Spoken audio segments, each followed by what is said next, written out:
I'm going to tell you a story what happened right here in these chambers.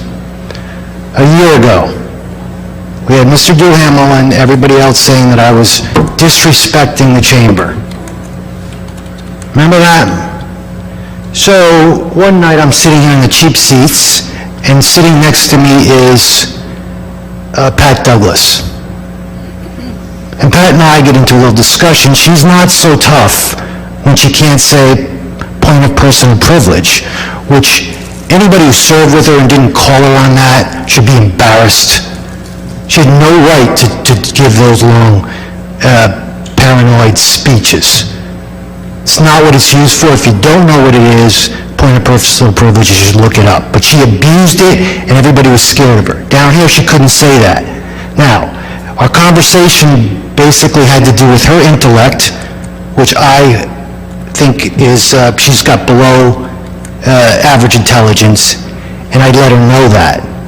Her response to me was to go back to where I came from. Now that's our conversation, go back to where, and I said, well, Pat, I went to nursery school, I forget, it was right next to the old public works place, went to the Little Red schoolhouse next to the cemetery, I went to St. Pius School, went to State Street, I told her, went to the high school for a year, registered for the selective service at the post office, and registered to vote downstairs when I was 18. I said, where do you want me to go back to? And then she had nothing to say. So I walked away, all right? And I saw your solicitor, T.J. Capalbo, walking out, and I went after him because this was right after he said to Dale Faulkner that I never got paid by that woman. You remember that? And I'd been asking her for the check that she used to pay him, and she finally sent it to me. And I know Dale Faulkner had it as well, and I feel bad that I asked TJ about it. But anyway, so I go to talk to TJ, and at this time I'm not very upset with TJ Capalbo. I was trying to help him to get him out of this situation. But his response to me was, you're effing crazy, and you're effing wasting our time. Now, I don't like to use the word effing. I like to use the word because I don't think it fools anybody. But while I'm told that I'm discourteous here, your solicitor was telling me I'm effing crazy and effing wasting their time. Didn't work out with him, but I asked him about this check, and he said, well, I misspoke.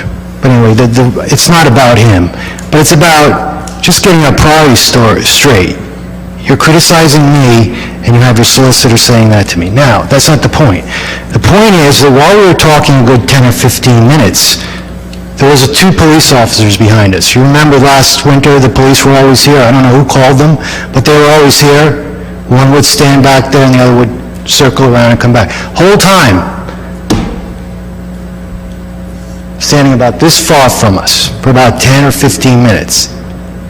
Pat Douglas comes back, walks up to the police officer and says, "Officer, quick, I need to use your phone. I need to call 911. Let me repeat that. Officer, I need to use your cell phone. I need to call 911. What do you think Westerly's Finest said to her? I'm already here. You don't need to call 911. How can I help you? What's the emergency? Now, it sounded to me like he heard this all the time. That people would come up to him and ask to use his phone to call 911. I thought it was insane. I think, you can draw your own conclusions. He said to her, what's the emergency? What's the problem? She turns around, she points to me and says, he's harassing me. And the officer again, one of Westerly's Finest, says to her, well, could you tell me exactly what he's doing to you? And her answer was, he's belittling me. And the officer said to her, well, I'm sorry, that's not a crime. That didn't stop her. You can think this is funny, but it's not. It didn't stop her. She went back to her seat. She had to waddle back with her tail between her legs, and she came back about a half an hour later and asked for an escort to have the police protect her from me.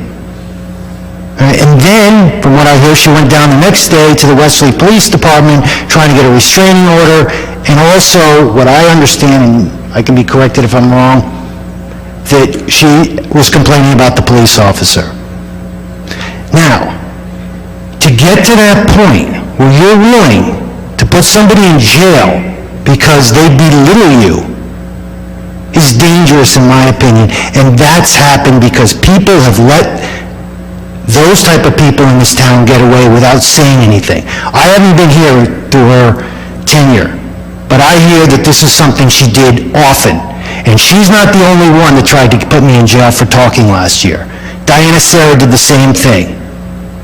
They were going after my law license, put me in jail, and according to my sources, Jack Carson was in there too.